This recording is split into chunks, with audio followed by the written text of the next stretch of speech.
ka na sa kabila ng lahat. Nagdarasal ka pa rin, umaasa ka pa rin na may magandang mangyayari sa'yo.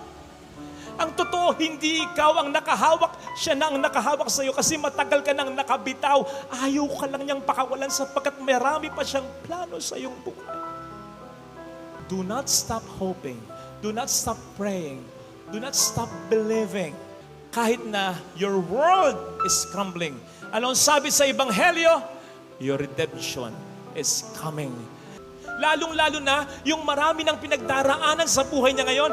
Ang dami nang nangyayari sa buhay mo. Ano? Sasabihin ng Diyos, ibukas mo ang mata mo. There's more! Marami pang mangyayaring ikadadown mo. Hindi ganun ang Diyos.